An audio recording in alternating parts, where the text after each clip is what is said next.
Okay. The content of this webinar is being sent to Facebook. Yes. So it tells me, but we want to just hold up. Okay, there we go. I'm pretty sure I can see things. I'm going to mute this. Excellent. Good morning, everyone. Thousands of viewers that are currently with us. I'm going to have a sip of coffee here. I know that we had I'd shared I was moving this live show away from Facebook to LinkedIn, but what I found is that LinkedIn is not really a platform where people are there to hang out. You know, it's more of a platform with the intention of doing business, which is great. That's part of the gift of LinkedIn, is very clear on what it's for, whereas Facebook's much more general, I think, and then you end up with like a mishmash of stuff happening, and it feels kind of weird when you have an expectation you're here for something social and instead you get pitched. However, the consequence to that is that LinkedIn is not a good place for like an hour-long show like this one. So I'm feeling out things, seeing where does it make sense to run these shows, and especially when we do one-offs, where do I want to broadcast them before we put them up on the podcast?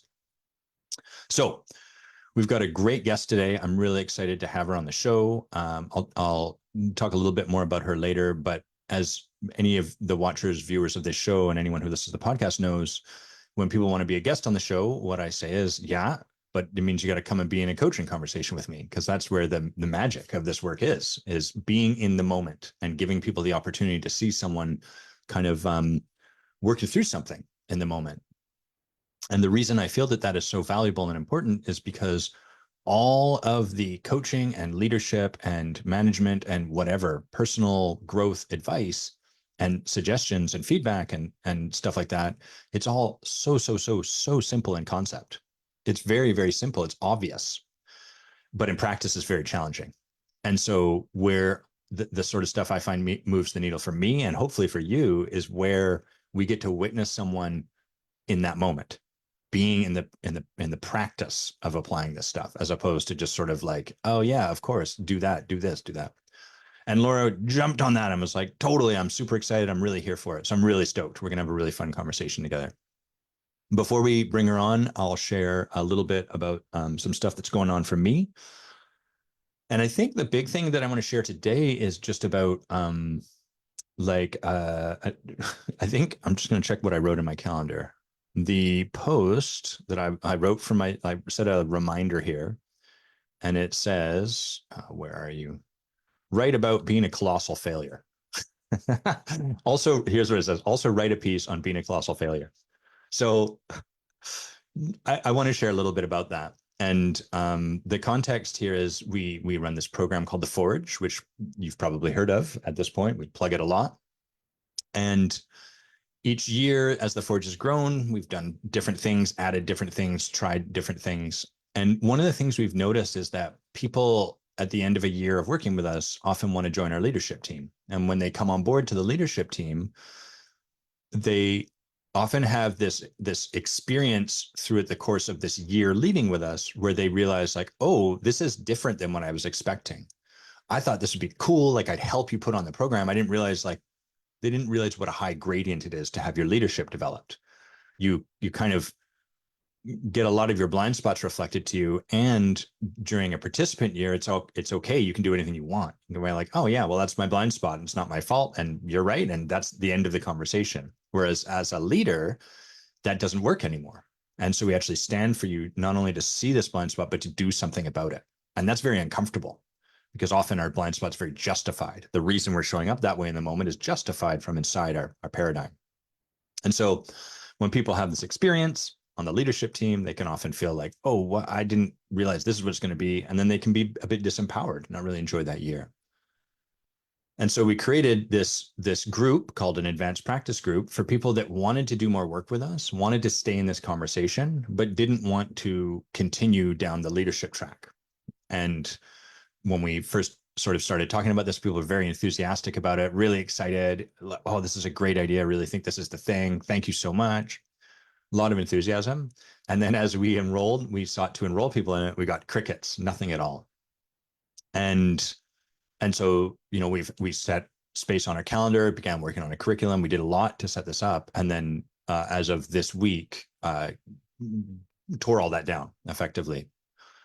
And I wanted to share about this because my experience is generally we hear about these sort of failures after there's a bunch of distance between them, because then the person sharing has like some space. They've kind of brought it to a closure. They brought it down to like, okay, this is what I learned from it. Here's the moral of it. Here's what I can share. Here's why I'm so glad it happened this way. Here's the gold that was at the end of the path that it turned out I was actually on. And it's like a lovely, neatly wrapped up story. But that's not how failure occurs in the moment. And the way it occurs in the moment is um, frustrating. And for me, it drives up a lot of my resentment and a lot of my like righteousness. And the way that kind of plays out is a lot of sort of making people wrong, wanting to point to like, look at these dummies. They ask for the thing, we build the thing under great effort of our own, and they don't even show up for the thing. People are jerks. And I can distinguish that. I can distinguish that that's what is easier for me to feel than the heartbreak. It's easier for me to feel that than sort of this experience of failing a little bit. And of course, failing is a story too, right? All that really happened was we put a thing out into the world and no one said yes to it. And there's a million different ways we could look at it. So it's not really failure. That's a context I can attach or apply to the extent I want to. But nevertheless, the feeling is there. And easier than having that feeling is to make other people wrong for how they didn't show up or how they did show up or all of that sort of stuff. So we're really in the process of moving through this. And we've gotten an opportunity to do this kind of work, having this experience a lot this year. It's been a year of a lot of failures. Some of the smaller ones just being, we got a puppy last week, and that little guy is very, very cute and very, very wrinkly. His nickname currently is Stink Wrinklington, which I think is an excellent, not failing on that nickname, crushing that nickname. But it's a lot of like trying to train him not to pee in the house. It's a lot of picking up poo in the house, that sort of thing. So failures on the small level, and then larger failures where, stuff like this advanced practice group, or where the Forge, which has historically had about 26, 24 people in it each year, this year will be down to about, I think, 10 people total. So quite a significant drop. And in the face of that experience, my process, I'm going to share my process and how I work with this, and then I'll decline this call. There we go. And then we'll bring Laura on so we can do some work together. So my process through this is, I start to see what's happening. You can see the ship moving towards the iceberg, the failure in process. And I start to get nervous. I start to numb myself. I start to get very like, whatever, it doesn't matter, kind of heady. And then over time, I start to feel very angry and righteous and mad, and as a lawyer, I'm very effective at finding places, situations, ways that other people are wrong. Other people are boneheads. This isn't me. And God forbid you try to argue with me about that, prove a different point. And so that happens. And there's a period where I start to catch that. I start to recognize that for what it is. And I realize like, oh, I'm hurting. There's a part of me that's really kind of caught here. And then as I can start to bring some tenderness to that as a practice, I practice bringing tenderness to that. Then I can start to realize, okay, maybe I've got a story. Maybe I've got a context here. And so for the Forge, that reduction in the number of people showing up, what happened was I had a story that like it meant we were failing. It meant that we were going backwards. It meant that everything we'd worked so hard to create was falling apart. And that's totally fine as a story. I can create that. There's no right or wrongness to it. But it's not a very empowering story for me to work with. And so instead, the context I'm working with this year is like, here's an opportunity for us to really like reduce the mixture, to like boil off the impurities, so to speak, and really get like titrate down to something really potent. And it's an opportunity to really be intimate and potent, powerful with the people that we do have, and to really support them to create like everything that they want, to really create some magic. So I think it's going to be a really special year, and I'm very excited about it through that different lens. And the interesting thing I notice is that lens is a choice I have to continually choose into. The gravity of this failure story is always right there. And I catch myself, I'm like, oh, here I am looking at whatever evidence I'm choosing, and oh, I've fallen back in there. I have to actively choose to come over here. So anytime we want to start to create a new reality for ourselves to live into, we're fighting against that inertia. That there's always a pull back to the old story because that old story is familiar and there's a comfort to it. There's a safety to it, even if we don't realize it. Okay, I'm going to have a sip of coffee and I'm going to respond to someone who thinks that we have a call right now. Let me just double check. And we said we were looking at. This is a good move. I don't really recommend responding to texts this way, but I'm going to do it anyhow. Here we go.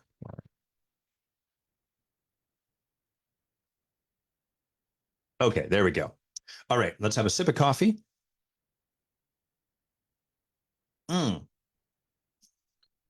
Okay, so Laura, I'm going to talk a little bit, and then I'll have her put her camera on because she was asking me when will it be time? How will she know? Not yet, but soon. So, like I was sharing, Laura reached out to me. She does a lot of work on speaking, having your voice heard, getting your message out there. We'll have her share more about that at the end. But anytime I respond to people, it's a really good filtering mechanism to say to tell people like, well, this is what is required, because about 50% say no, and then another 25%, once they find out what that actually means, say no as well. And so whenever someone is a yes, I'm really, really excited, and I really feel honored by their courage and their willingness to be vulnerable. And I'm not saying that meaning this conversation we're going to have is going to be a drill right into the softest, tenderest parts of Laura's heart, but rather anytime we are a yes to being supported, that is a degree of vulnerability. Anytime we are willing to let another human being impact us, we are practicing vulnerability. And that is not, it's not free and it's not easy. And so I'm delighted by this. So Laura, let's get your camera on. Now's the point. Now's the point when you see, it worked very well, right? I figured it out. It was pretty clear. Yes, yes. I understood your signals. Yeah, the light to flick on and off. Cool. Welcome. It's great to have you here with us. Oh my gosh, this is so amazing. I'm already taking notes. I already feel like that you have been reading my mail and you somehow know about my resentment and righteousness and stories. So Uh-huh. Yeah, it's really yeah. easy. Like all of us have a bunch of resentment and frustration, and we're just trying to tell ourselves it's wrong to have that. Yeah, well, And but the quote of the day so far is our blind spots are justified. It's like, aha, yeah, you're right. They are uh-huh. justified. Not helpful, but justified. Yes, yeah, absolutely. Yeah, there's so much truth there. Hmm. Hmm. So bear with me one sec. I just have to respond to something, a distraction that's come up. Oh my goodness. Okay, I'm taking care of that. Um, so briefly, Laura, I want to hear more about this in a sec, but like what what is the main focus of what you do in the world for people? Well, the main focus is helping people who are not naturally gifted at self expression to find the way to get their ideas and solutions and points of view out in the world in the work context. every Mm, every every part of our lives has its own kind of rules. The way you would talk to your partner is not the way you would talk to your boss, which is not the way you would talk to your new puppy, which is not the way you would talk to your son. So I my ecosystem is limited to the work world. Work is not a meritocracy. mm, um all things equal, somebody who's trained as an attorney would have an advantage, right? Because you know how to argue, you know how to make a point, you know how to think logically. And if you're a software engineer, you may know how to think logically with code, but not necessarily how to take your message and adapt it so that the senior executive really understands what you're saying. mm, mhm. I imagine that's like work that would have you kind of interact with a lot of people's personality, like a lot of Yeah. just who they've learned to be. Yeah, that and I want to clarify for everybody, I am not like a real coach in the coach sense. I'm not a certified coach at all. Have a Mm. PhD. I used to teach in the university, so I know communication, but I don't do the deep, probing work that a coach would might be doing. It's more of, look, people are not, you need to sell what you're telling. You need to structure it so people remember. We need to craft your story better. So it really at that strategy and delivery level. But Mm. but there's some coaching, like the thing at the end of the day, everybody's afraid. They're afraid to Yes. say the thing, and that's why they don't say it. But it's I take away their excuses. Uh-huh. I love it. Cool. Okay, well, let's do some deep probing. Yeah. You said that, not me. You started that, so that's on you. Yes. So let's where shall we start with this? What sort of thing shall we put our attention on to support you with today? Well, given that the sky's the limit, and I get to choose, if you were my fairy godfather, Yes. I would say, Adam, how can I make more money in my business without working more hours? Mm-hmm. Love it. That is my question for you. Make more money in business while not working more hours. Correct. I've already Mm-hmm. done the work until I mean, you cannot work more than, say, I mean, there's only 24 hours in a day. You can't work all of them. And Yes. I've had years of working at full capacity, and it was kind of fun in the beginning, Yeah. but it stops being fun. Yeah. So I realize that I've got to change, and so I'm not working at full capacity right now, but I'm not making as much money as I think I can. Mm-hmm. Got it. Okay. And if you hear me typing, I'm just going to take some notes. I'll try to type Okay, I'm quietly, but taking note. yeah, perfect. So more money, more profitability without having to work more. And like, how do you find it tends to go for you? So I get that that's what you're aiming towards. What's the general experience for how it is? Well, there's a great I've been in business 15 years, so that's a Mm-hmm. long time. Yes, indeed.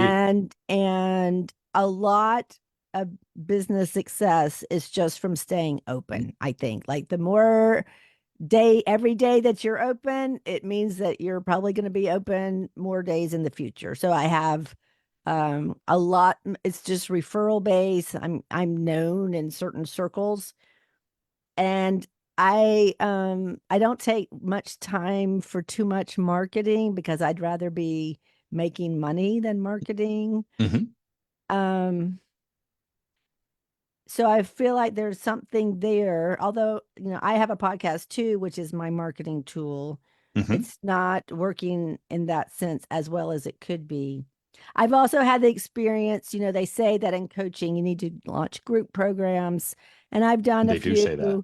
Yeah, and I've always gotten a handful of people, but I feel like, well, that's a lot of, as you know, a lot of work, and I've never had one that was just like gangbusters. And like you said, people, my big thing that I known for is executive presence, especially for Yep. introverts.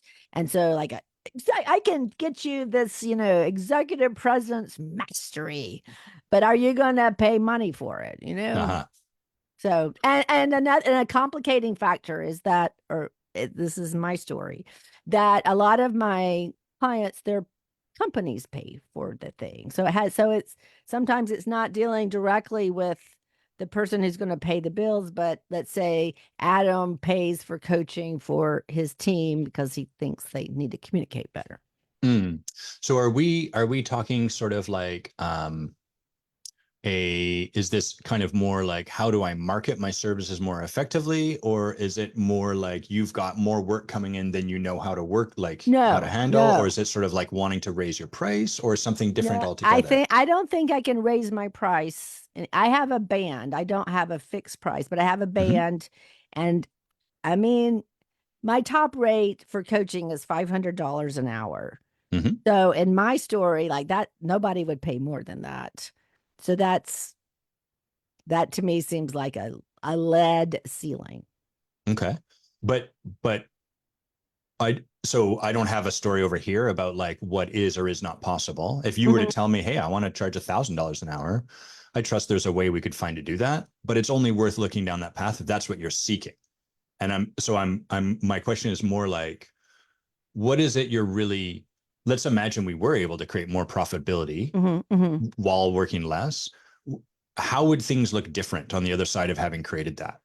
Well, Do you what? understand my question? Yeah, well, Mm-hmm. maybe. What Uh, sounds fun to me, yeah. because I love the people that I work with, and I know that there are some people that charge $10,000 an hour, and there's a market, there's a marketing for every price level, but Mm-hmm. um, I like the people that I work with. I would like to be able to effectively bring them together, not only for me to work one to many, but for them to get to know each other. Mm-hmm. Okay, but so I'm still not clear on like what things would look like differently on the other side of having solved this sort of like, how do I be Uh, more profitable if it while were working? solved, what Hmm. would it look like? Well, I would be able to, I would have more income, and I have three people helping me, that work for me part time. They would all benefit. And I would like for it to be more predictable. I feel like I just never know, like from one quarter to a next, how it's going to be. Okay, so Is more that income, more predictable. right? Because Sorry, were you? yeah, I think that, I mean, I don't know if it's true, but coaching all these businesses, like they make these forecasts, and I'm like, how can you predict how much money your business is going to bring in like 5 years from now? Is Hmm. that a real thing? I don't know. I certainly have could not. I mean, it's kind of predictable. It's 5 years have been, in the same ballpark, but I think that easily that can be doubled. Hmm. So the so you're doing great as a starting point, and the Yeah, I am place doing very well. And you're most crushing people would this. be, like, Laura, what are you complaining about? But you asked, and I'm asking you. Yeah, well, and I don't hear complaint. Just to be clear, I Yeah. hear Oh, desire. yeah, So yeah, yeah. that's great. But some people would relate to desire for whatever's next as complaint. Hmm. That's true. So I've got you would want more income and you'd want Hmm. things to be more predictable. And I Hmm. kind of get the what you don't want, which is like to work more hours. Right. So we're talking about keeping your hours the same. We're talking about more income, but beyond that, it's pretty foggy. Yeah, it is foggy because I don't Mm-hmm. know that is the thing. I don't know what else, how to move forward with this. Right. Well, and that's the part that I think you might have to make a choice about at this point in the conversation. Hmm. Hmm. So, for example, if I were to tell you, like, I'll just speak over from this side, and then we'll see Hmm. what lands Hmm. with you. I could be like, boy, I want to make more money, and I don't want to work more hours. There's a million different ways I could do that. Right. I could be like, okay, well, what I want to do is double my rates. That's a super easy way to make more Hmm. money, Hmm. but not have to. I don't have to even get more clients, et cetera, et cetera. I could be like, boy, what I would really like is I want to group my clients together so I'm actually working less hours and Hmm. making the same amount of money. Or Hmm. I could be like, well, I want to actually have more. I have a set amount of time, but like half of the time I set aside for my business is just business development. And I'd rather have that filled with clients. So I want more clients. I wouldn't actually be working more, but more of the work I'm doing Hmm. is paid Hmm. work, Hmm. you know? Exactly. Yep. So these are none of these is the right path, but these are all different ways that you could actually create more profitability same amount of time. Hmm. So I'm curious for you, like which direction is it that you would want to go? Like what do you really, if you could have it, if you could create more profitability and less time any way you wanted, what would it look like? Well, it would be more clients and grouped together. Okay. Okay. And so like more paid clients that you have on your roster kind of Um, like that you're I working with on a sorry, I said that no. as unclearly as possible. Let me take another swing. So more clients that you're working with on an ongoing basis, basically. Yes. Yeah. Okay, Yes. perfect. Okay. So when you think about that, more clients and maybe Oh, like wait some, a minute. But Mhm. here's another aspect of it. Again, different from real coaching. Yes. So the way I work with clients, we work extremely fast because Hmm. I'm working with people that are incredibly intelligent, like way more intelligent than I am. I at least some of the time. And they just don't have this expertise that I have. So when I explain things and we test it out, nobody needs like or few people. I work a lot with people for whom English is their second language, and some of them are perfectionists, and so those people tend to work, over more time. But this is not like a therapy that you need a year of weekly sessions. Hmm. You need like five, like three to 8 hours with me. Like you've got some incredibly practical, useful communication tools to share bad news, to share good news, to pitch things, to build relationships, to not be intimidated, to have executive presence. And that for them is money in the bank. Hmm. And is that how you want it to be? That you work 3 to 8 hours? Like is that Yeah. I mean, perfect for you or perfect for them? Like what would you have if you could choose it any way you wanted? well, that I had never thought about it. I would like it to be more on the most of the clients fall in the 3 hour, like they get this value and they're like, thank you, that's Mm. awesome, see ya. Hmm.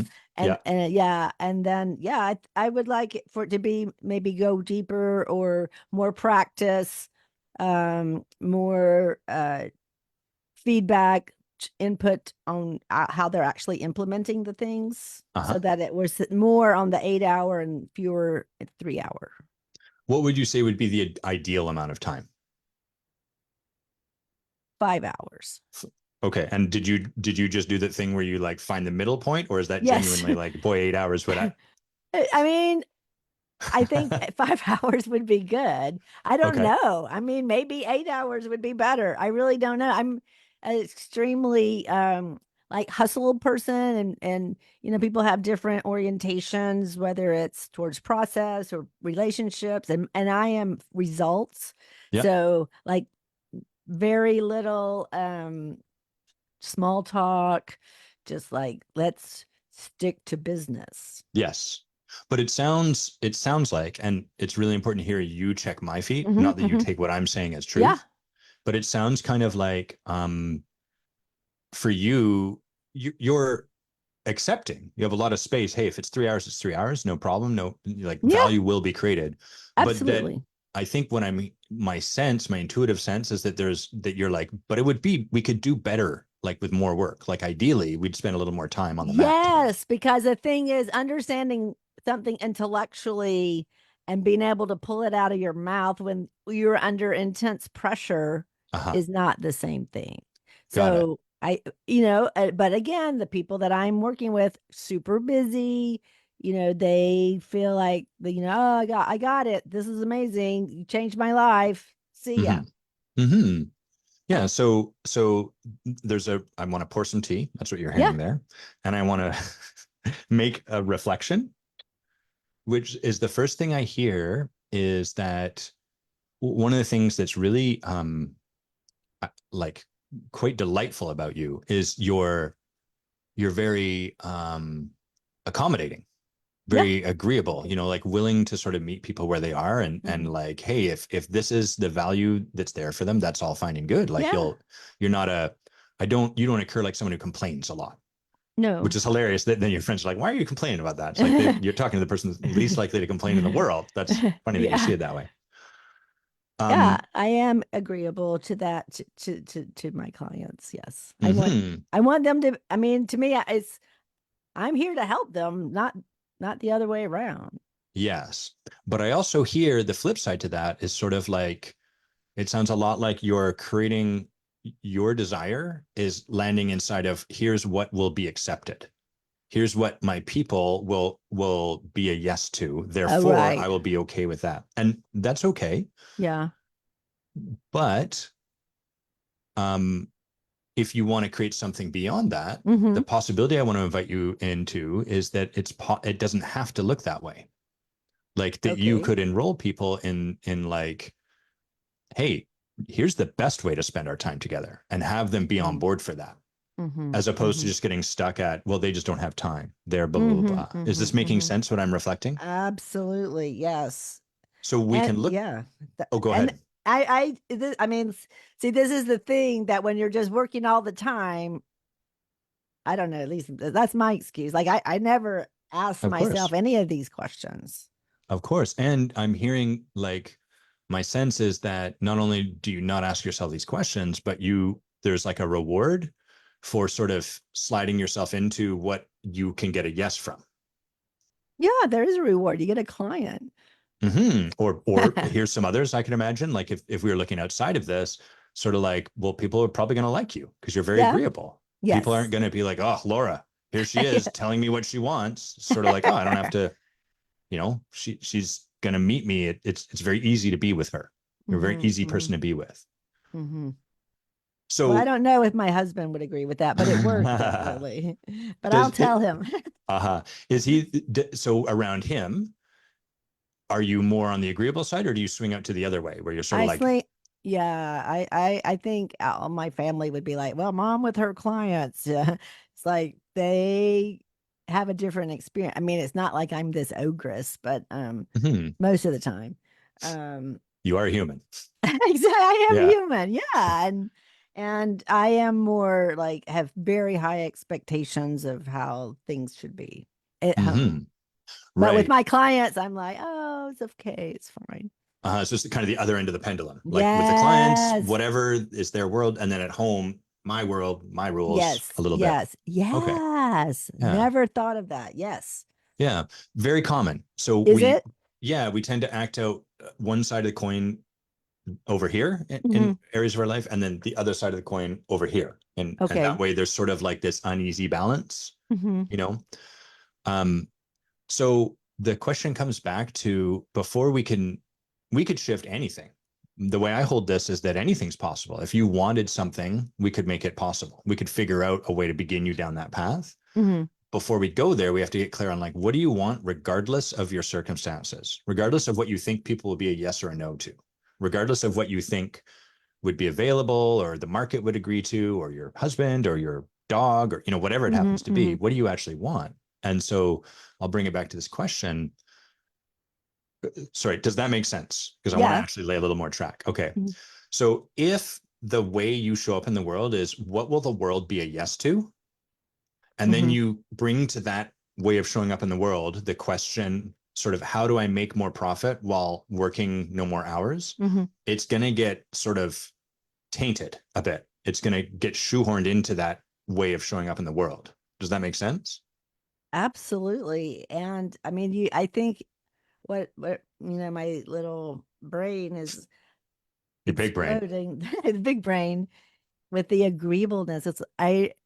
Because I know, because I teach this to other people that Of if you're course. agreeable all the time, you're not, I mean, you're at some point selling out.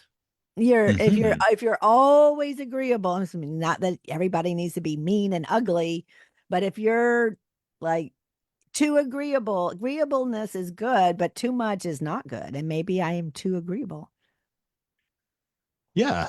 Yeah, sure. Like, and the reason you teach this is because, we teach what we most need to learn Yeah. to some extent, Oh, which, absolutely. 1,000% in my hmm, case. Yes. bad news for Yes. me because I teach a lot of stuff.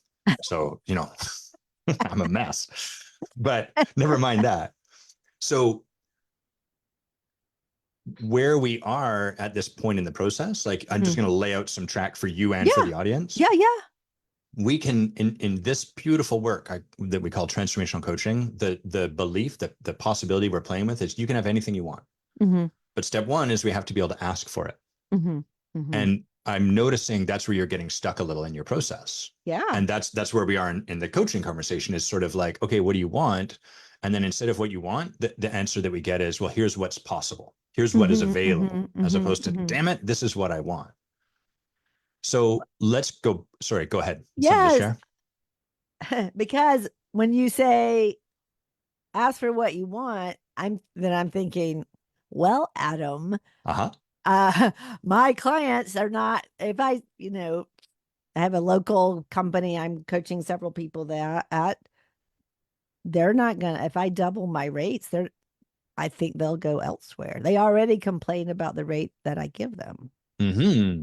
So Mm-hmm. you want me to give away, I mean, just lose all these clients that I have? Yes, that's my agenda. And then I'll be the only coach in the world, and then I will rule the world with an iron fist. So that is really like profound what you just shared. I really want to thank you for putting that on loudspeaker, because Mm. that tells us, oh, look, here's the reason that Laura, or one of the reasons Laura has learned to not go after what she wants, because everyone will leave and she'll get a no, and people are not going to be, yeah. And then you'll be left like, shit, where am I now? I got Yeah, nothing. exactly. Yeah. Yeah. So does that make sense that you would, 1,000%. Yeah. I know I uh-huh. keep saying that, but it's just like you're Yeah. right on, right on. Yes. So I want to sort of ground us a little bit Hmm. in, Hmm. we're not even at this point talking about doing anything. Right. All we're looking at is you verbalizing what you want. Right. And just notice how strong that pull to, remember I was talking about the gravity at the start when I was just yammering Yes. away, that Yes. pull towards sort of like the safety of, well, but if I ask for what I want. And so that's okay. That's a beautiful place to be, is this is the first step, is learning how to just actually speak what you want. Hmm. So let's imagine, let's take them offline. Hmm. We're not going to have you do any of this, but like, if it was, what do I want? What might it be? What's the thought that came? Sorry, I should let you answer one question rather than piling on seven more. Well, what I thought of is in this conversation, I remembered um, this man who, by the way, is from Canada. Oh dear. Um, but he's now in Boston. Okay, But phew. yeah, he was an incredible client. We did amazing work over Mm. time, actually, over time. And then his company stopped paying for it. He changed companies. He came back, and he is now at a higher level, reporting to the CEO of this company. And I pitched him a higher rate, and he turned me down. Mhm. So that is like, feels like, well, I asked for what I want, and he said no thank you. And yet he knew that I was proven quality. He knew that I could help him. And so I think, well, if this guy who's actually experienced me turned me down for this higher rate, then what about everybody else? Uh-huh. Uh-huh. So you've got some evidence to back Yeah, I up. do have evidence. Exactly. Yes. Damn it. Yeah, absolutely. So this is the challenge in this stuff, is what happens. I'm going to just create a bit of altitude, and then we'll come back down to the Okay. specifics for you. Okay. So what happens is we have a set of beliefs about whatever we're currently looking at. Yeah. Humans are belief creating machines. People hear Yes. this, what I'm going to lay out, and they're like, I'll just not have beliefs. Great. That's a new belief that you can have a Right. non belief. So we have beliefs. For example, if I charge X, people will be a no. Hmm. Hmm. Hmm. And then we have a set of actions we take as a result of that. So because if I charge X, people will be a no, and I want people to be a yes, I will charge What they Y. will, yeah, That's exactly. right. Yeah, I'll adjust. And what that does is it creates a world around us, surrounding us, and it draws people to us that are consistent with those actions. You're not going to end up with clients that are a yes to something bigger, because those clients might, for example, be turned off by how low your rates are, or Right. you might not Yes. pitch to them, or Yes. Yes. Yes. And then what happens is we look at the world that surrounds us, that we've inadvertently, Hmm. unconsciously created, and we're like, well, these aren't just beliefs. This is reality. Hmm. Hmm. Look, it happened yesterday. It happened to this guy who did this amazing work. And then, so it reinforces our beliefs, and then our beliefs guide our actions, and then that creates the world again, and so on and so forth. So it's a perfect coherent circle. That makes Yes. sense? Yes, it does. So I don't want to take away in any way from the reality that you feel around that. Hmm. Hmm. Hmm. But what I noticed happened there was you gave some evidence for why not ask for what you want, instead of just telling us what you want. Right. Uh-huh.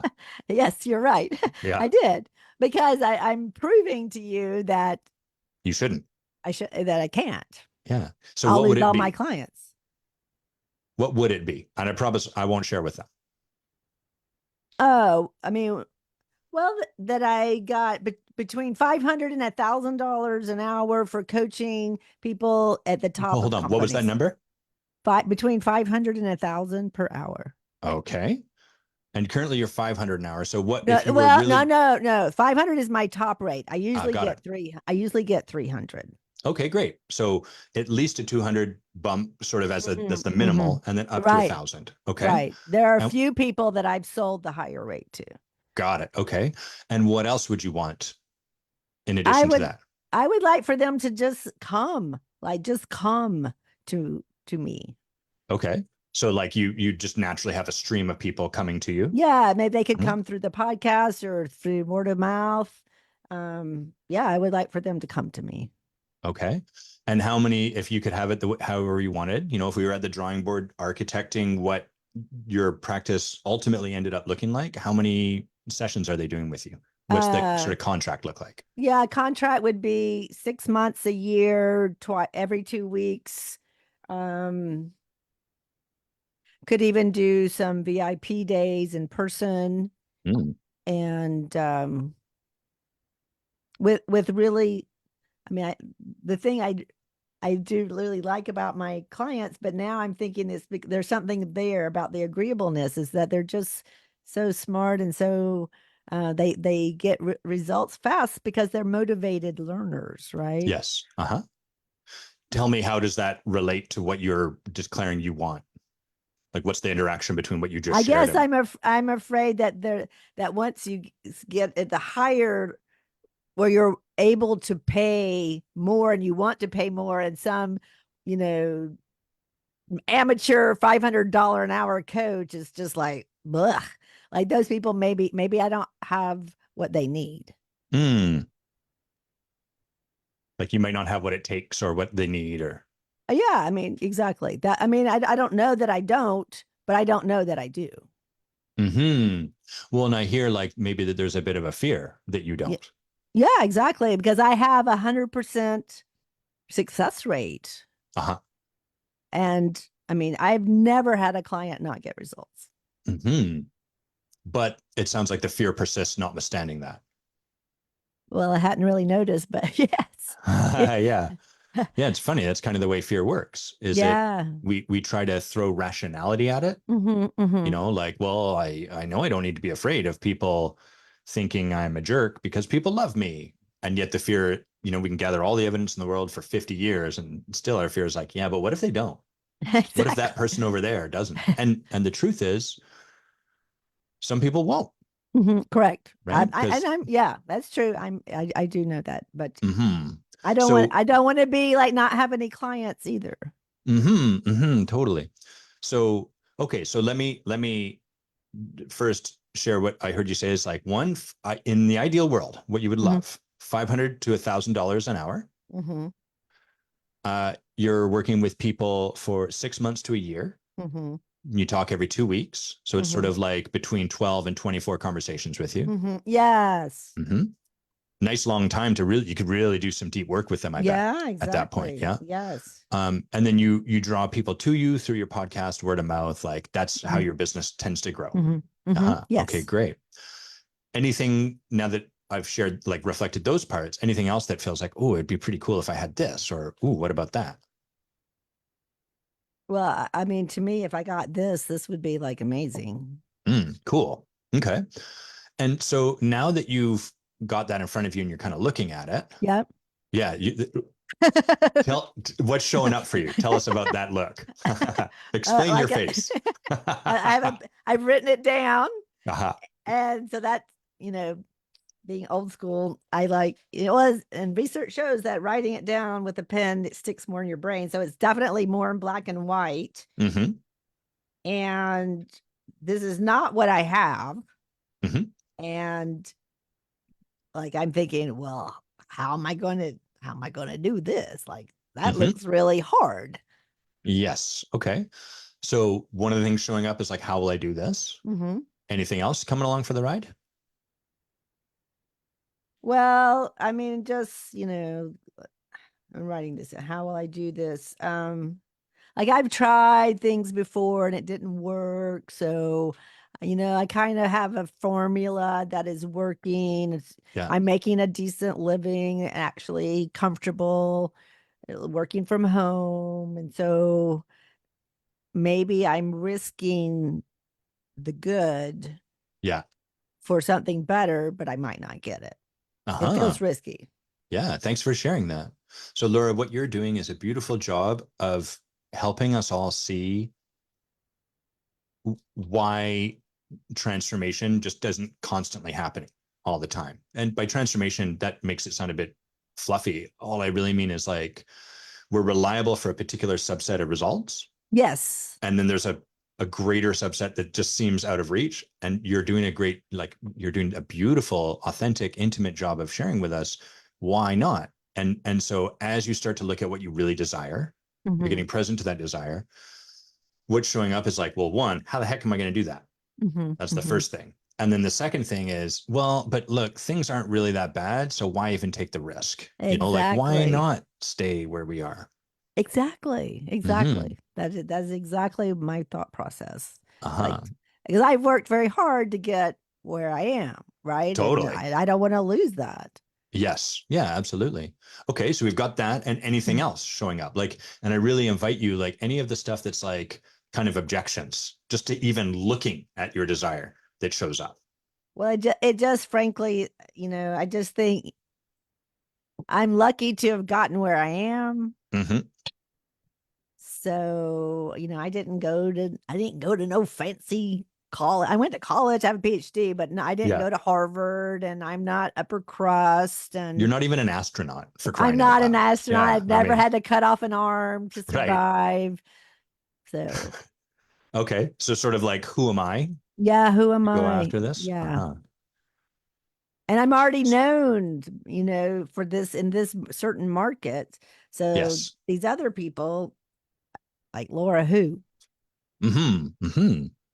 So I want to take a moment just to like situate us in our Hmm. Hmm. conversation, Hmm. and then we'll come back down into the actual meat of it.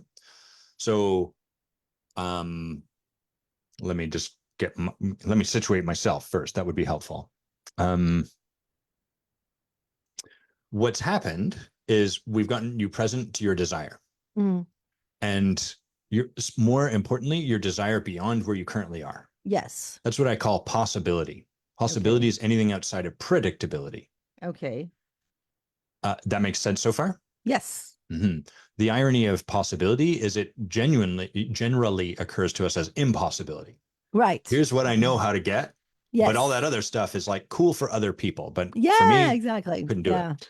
But I just want to check and make sure like it's not a problem of physically impossible. It's not like there's no way you could do this. Other people could achieve this. You just don't see how you could. Is that accurate? Exactly. Yeah. Not only, I mean, tons of people who have achieved this. And I'm like, Yes.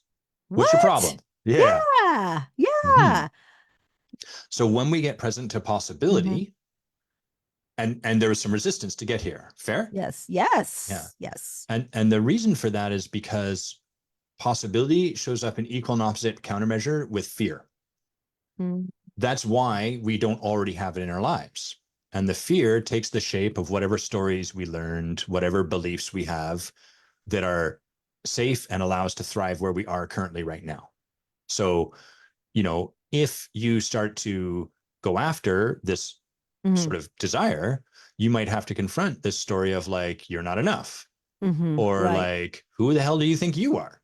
Right. Whereas if you don't go after that, you don't have to really confront that. Would that be fair? Yeah, that's absolutely fair. I mean, Uh-huh. I do feel like I could, if you were to sit down with me and say, Yeah. Laura, listen, the people that pay the big bucks, this is what they want from you. I Yeah. could I could go with that and learn that if I didn't know Uh-huh. it already. But I don't know. Right. Right. So there's a degree of like, learning what they want from you or something along those Mm-hmm. lines. Mm-hmm. But Mm-hmm. but would it be fair if none of this story, like if the belief like this is what people will pay, regardless of you knowing what is and is not true, if that didn't break broken up, would you still have like a hurdle to get over knowing what they want from you? It, I mean, if I knew what they wanted and if I Yeah. knew where they, I mean, like how to reach them, there would not be any problem. Well, what I'm hearing is that charging what you want, asking for what you want, asking for the number of months is scary and drives up a bunch of stories like, well, but why take the risk? Why, who am I to go after this? Things aren't that bad. How Yes. the heck do I make this happen? I might Well, not have that's what it true. takes. Right. All So that's even if, true. so I'm imagining even if you had the information of what they Hmm. wanted and stuff, that underlying story about yourself and the world might still have an impact. Would Yeah, that be yeah, fair? yeah, for sure, for sure. Yeah. Yeah. So Sarah Decline, hey Sarah, is just written in the comments like imposter syndrome, describing sort of like imposter syndrome. And that's true. Imposter syndrome is kind of like the big blanket label we attach to this Mm-hmm, stuff. hmm, hmm, But the way fear, the way we overcome, I'm speaking more to the audience than you in this hmm, moment, hmm, Laura, but hmm, like the way we overcome fear is by getting in fear stays potent in its vagueness. hmm, So if we just hmm, say like, I'm afraid, that's easier because we don't have to touch and connect with the fear as much as compared to if I say, I'm afraid that you will reject me because I'm ugly. That's a hmm. much more closer to my heart fear. I'm actually naming it. And in order to name something, we have to bring ourselves closer to it. So yeah, absolutely imposter syndrome. But I want to commend Laura for doing some really deep work here because she's getting closer and closer to the actual story. Not Hmm, just hmm. imposter syndrome, but like, who am I? Like I might be some highfalutin, full of themselves kind of person or whatever. So love that you're putting that in there, Sarah. And also really want to invite always sort of like, can I get more specific about the stories my fear is telling me? Because that's what I'm starting to confront. That's what we're stepping over. Yeah. So I want to lay out the arc and then I want Hmm, to just provide some stuff to sort of like kind of like what you might take on as next steps hmm, to work hmm. with this. And to be clear, this isn't sort of like one conversation and you're good. Right, You right. know, what we're Yeah, yeah. If that were true, you would be booked from morning till night, yes. Yeah, all yeah. day, Yeah. and you would starve to death. Yes, yeah, exactly right. And I'd never have time to eat. So what we've done so far is remember first the journey for this is what do you want? Hmm, Then where are you? We could reverse it. Where are you? First of all, what does life look hmm, like? So hmm, you're clear hmm, on that. Second is what do you want? Once we're hmm, clear on that, we can look at what's the gap between those two hmm, things. hmm, And then we can coach to close that gap, to move you hmm, towards hmm, creating what you want.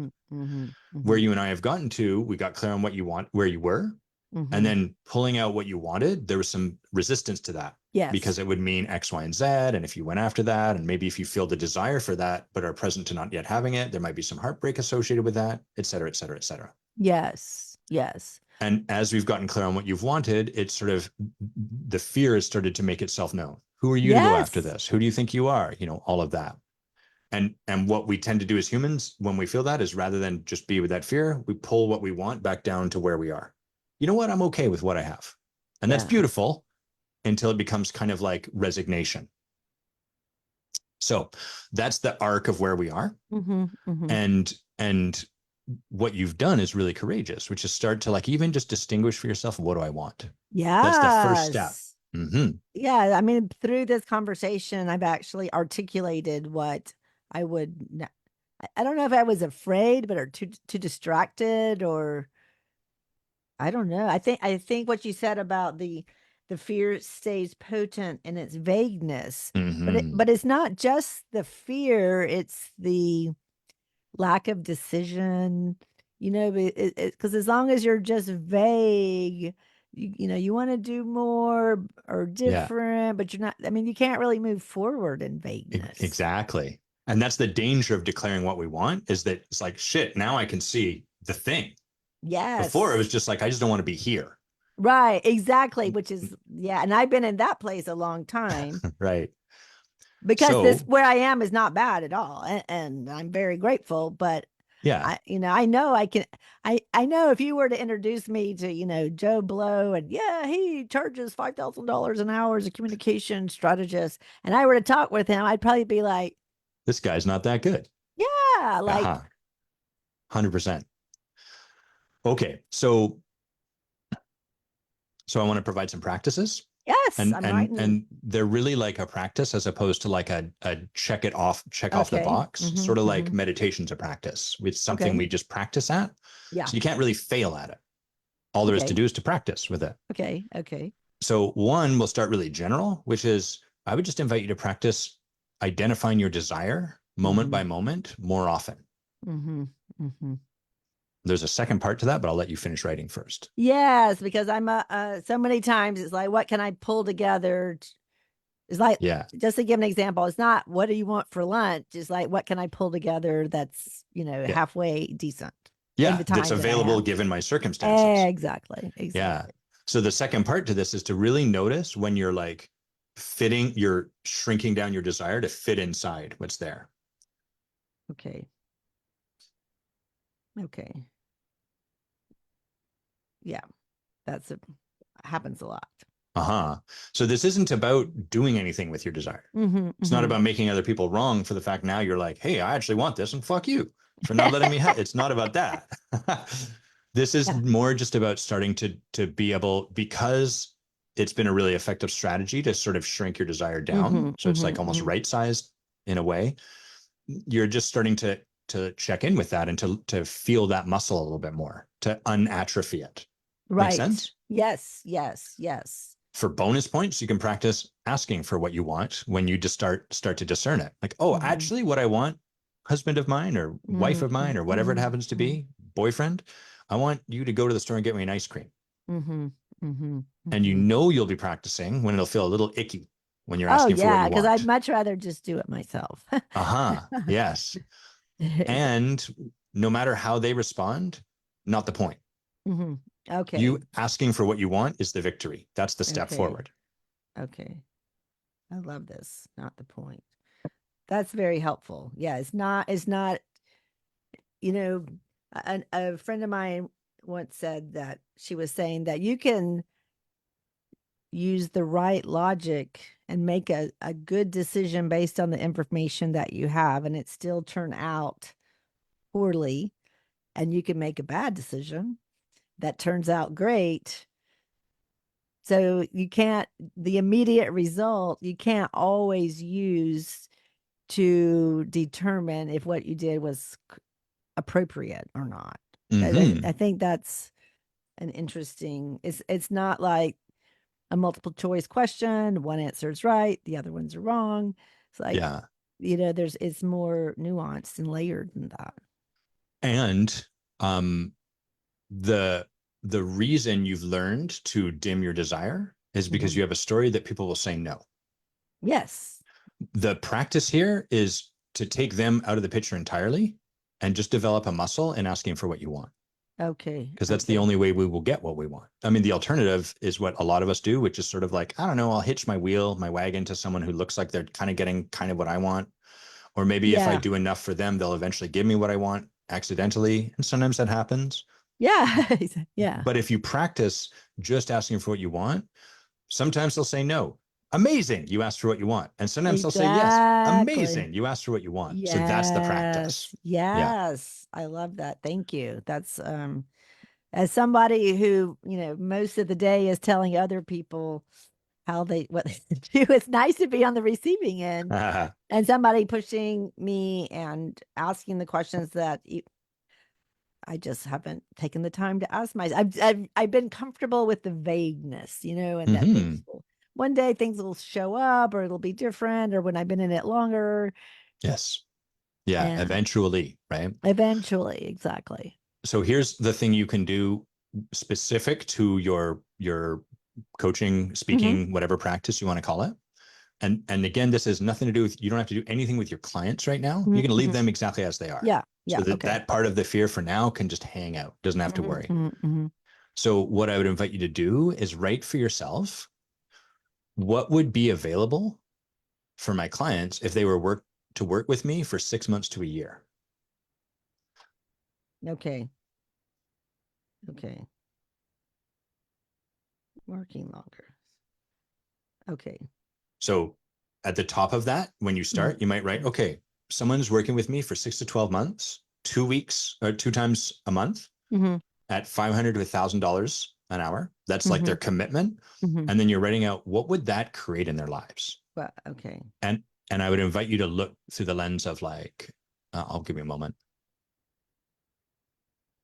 No, I know for a fact they would create. I mean, just on the monetary front, Yeah. they would probably get a 20% pay increase that year, which then all the years for the rest of their life, or if that's a compounding effect that turns into millions of dollars if you Yes. really hash it out. And keep doing that. So great, Mm-hmm. 20% raise. What else is going to shift?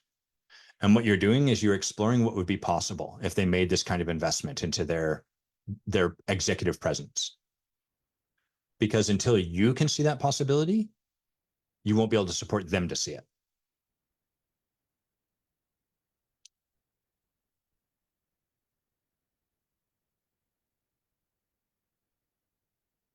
And then did you freeze or are you just very still? Oh, I think you froze. Excellent. That or she's being incredibly still. So I'm going to speak briefly here just to the audience while we wait for Laura to find her way back to us through the internet, the jungle of the internet. But basically what we have is very, very common is we get stuck at our desire. Oh, here she is. She's back. Yes. Hello, welcome It, home. thank you. Thank you. I don't know what happened, but anyway, I'm back. It's quite all right. So you're getting clear, like what would be possible for these people if they were to invest Mm-hmm. with them in themselves this way with me, and Right, really right, like right. a page. Oh my God, their relationships at home might shift. The way Yeah, they show up with their yeah, friends might change. Write about that and make it specific. yep. So Okay. this is kind of like you have to imagine this a little bit. It's going to be made up to some extent, but you know your work and you know its impact and you know what might be Exactly. possible. I I Mm-hmm. know what's possible, and I have so much. I mean, I've just seen it over and over and over and over and over and over again. It's not Yes. like I'm making it up. Yeah. So, and then once you have that clear for yourself, that Mm-hmm. will make it easier to invite them into that. Mm-hmm. So Mm-hmm. Okay. that's a follow on. For now, the work is Mm-hmm. sort of like on your side of the fence, Mm-hmm. Mm-hmm. knowing what you want, starting to like develop a bit of a strength in asking for what you want in safe places, getting clear on the benefit to people making that investment. And then as time goes on, you can start to share that with them or have another conversation like this one, or, whatever it happens to be, such you can then start to bring them along. And that's what has people, Yes. instead of be like, well, this is what I can afford, they start to be like, they relate to the work you're doing, kind of like you're selling $100 bills for $80. I mean, how many of those are they going to want to buy, right? Many as they can get their Yeah. hands on. Yeah. Right. Right. Right. Yeah. No, this is it's so good, and yet what I also am feeling is that, Laura, this is what you're teaching your clients, Yes. how to, ask for what they want. Yes. So when are you going to learn? Although I guess I could say that I've come a long way, right? Yeah. Even in this Um, conversation, you've done like yes, beautiful work. So it's yes, really not because, a, oh, go ahead, please. well, I just know how we hold ourselves back by not taking the time to get clear. I want a pay raise. Okay, how much? Yes. You know, just that. Yeah. That vagueness. I mean, what you said about fear stays potent in vagueness. That is so true. Hmm. Yeah. So I want to wind us down there and have you just Okay. share a little bit about what you're up to with us and all the cool work you're doing. Before we do, anything that you want to say to be complete with the conversation that we've just had? Well, I want to say thank you. This was amazing. I really didn't know what to expect. Um, I wasn't even sure that I could get coached on what I wanted to get coached on. So that was definitely a win, and I am so enlightened, or it just feels so powerful to know that this agreeableness, Mm, because I am intimately aware of how too much agreeableness can bite you in the butt. While we all want to be agreeable, right? yes. And but agreeable to others. What about agreeable to what you want? But even to not even not even get specific on what you want to happen. Oh, I want to have Yes. a bigger house. Well, like what what's the income goal? What it is. So your insistence on the specificity has been extremely helpful and helping me see things that I haven't been able to see, haven't taken the time to see in a long time. So that is very much appreciated. Well, you can rely on me for insistence. Oh, good. Well, I would get, yeah, I was like, Laura, what did you agree to? A coach who's also an attorney. Like, whoa. Oh boy, oh boy. That is a different version of me from many, many years Yeah, ago. yeah, Yeah. I'm sure. But that training is still there. Mm-hmm. Mm-hmm. Yeah. Yeah. The way of looking at stuff, the way of speaking, all of that's still there, but the way of being underneath. Thank goodness for this work, I'll say, Right, because exactly. the path I Yes, was on was yes. of really cynical, unimpactable alcoholic was the road I was very clearly Oh, on. And thank goodness, thank goodness for this work. yes. But anyhow, I want to finish by acknowledging you. So we'll do that in a sec. But let's debrief a little bit. So, you Hmm. know, what I was present to in our conversation, one was just like how one of the things a lot of coaches struggle with is they're like, I gotta create value. And then they come out of the gate and they're like, Hmm. let's coach you. We got to move you to this thing. And I was present to the just the profound beauty of and the challenge it is just to own our desire. Like how that's something that we really are trained out of for all of these reasons in this world. So that was really present for me as we were in our conversation. What about you? Anything you were present to as we were Yes, walking? that also because I want to be grateful for everything I have. I mean, I have my dream job. I work at dream location. I don't want to be ungrateful. We all know that's the key to unhappiness. So Yes. I think it's tricky to when you're like, I want to be grateful, want to be grateful. And so I'm not Yes. going to ask for more because I Yeah. want to be grateful for what I have. So I think, I mean, that is what I would call a justifiable blind spot, right? Mm, I mean, hmm. I'm not taking time because I want to be grateful. That's a good thing, right, Adam? So, Yes, indeed. yeah, Yeah. it's you've got this yes and um, it's a it's not intuitive. It's not common sense what Yes. you're saying. It's something that you have to think about in a different way. Yes. Yeah, absolutely. Um, Tell us a little, Laura, about like all the awesome stuff you're doing. Like, what are you up to? Or how do people learn more about what you're up to? Like, share some of that. Okay, well, the fastest way to find me, if anybody's on LinkedIn, you mentioned that early Yeah. in the talk. I'm on LinkedIn. Um, Speak Up with Laura.com is my website, and you'll find all about coaching and training. I do webinars. Mm, It is truly my path. I was like a lot of people, good students, but not good at selling and hmm. connecting and being agreeable, but not explaining and selling and being a little bit more assertive. That journey is what I share with my clients who are, I mean, I love my nerds. We're nerds. Like we just love we'd much rather like do the work, do the deep dive than talk about it. But if work is not a pure meritocracy. There is some influencing happens a lot also by Mm, what you say, not just what you do. And mm, so, I have a lot of tools that I teach people on. This is how you say it, that and it's I work with introverts. We tend to economize on our words, so you don't have to become a chatterbox, but you're leaving out some details that don't give too mm. many details, but there are certain things that you want to include that will help people. And Uh-huh. so so it's teaching these tools either to groups through webinars or workshops or one-on-one coaching. When would someone like describe the circumstance or the situation where it would be like, yo, you should reach out to Laura? Like, when should your Okay, great question. Yeah. It's usually when you have been working, say 7 to 15 years, your uh-huh. mid-levels management. You're kind of like I am right now, like successful, Yeah. grateful, but you're seeing, oh, if I were a senior director, oh, if I were a vice president, oh, if I were, on the C-suite, if I were on the board, wouldn't that be cool? So when you're, the top of the middle of a company and you want to get to that top Mm. uh, stratosphere, that's where I am most effective. Mm. Getting you comfortable, answering the CEO. Excuse me.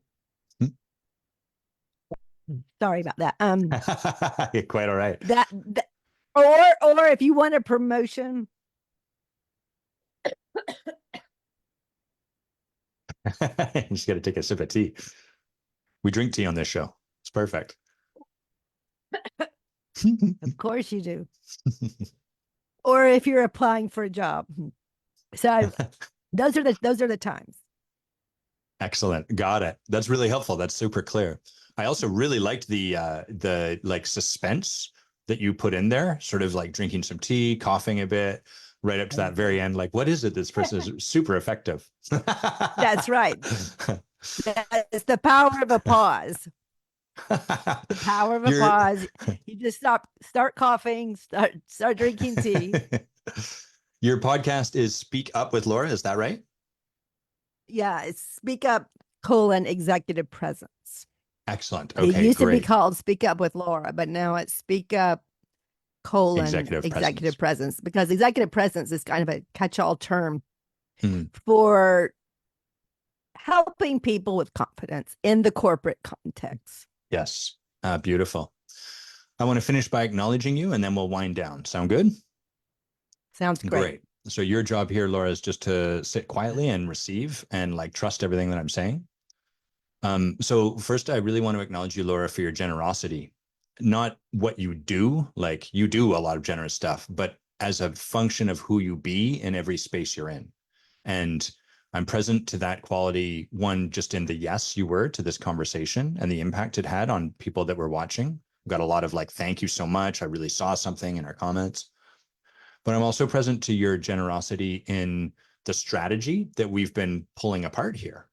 Like it's a really beautiful thing that someone really committed to being generous might start to be trained by the world. Like, don't ask for everything you want, because make sure other people get what they want. That's really important. And there's a season for that. And there's a time to move beyond it and create something different. But I really get that you came to this place honestly and from like a beautiful, pure place in your heart. I also want to acknowledge you for your playfulness and and as well your grace, because I see you over there coughing in the middle of an interview and just having like a really beautiful ability to be with what's showing up in the moment. And I would imagine that that's just such a gift to your clients to get to like do something that for a lot of people can be really edgy, really vulnerable, and just for you to hold that with such grace and like elegance and compassion. So thank you so much for being here. Thanks for coming on the pod and like your vulnerability and playing with us. It's been awesome. Thank you, Adam. This was such a tremendous experience. Your kind words almost make me cry. Appreciate all the things that you picked up on, and I feel so heard and so understood. And that's a beautiful thing. Mhm. Everyone, thanks for tuning in. For everyone catching this after the fact, my apologies if you went to LinkedIn expecting that. I think I actually shared that I was going to post the show there, and then look at that, I didn't. So here's me being a leader, blah blah. Here's me being a leader, failing around. We're dialing this in. So thank you everyone for just being with the bumps, the ups and downs as I do the thing that leaders do, which is learn to fly the plane, or rather build the plane as we're getting it up into the air. Have an Absolutely. amazing weekend, and we'll catch you guys all next time. Bye for now. And then you get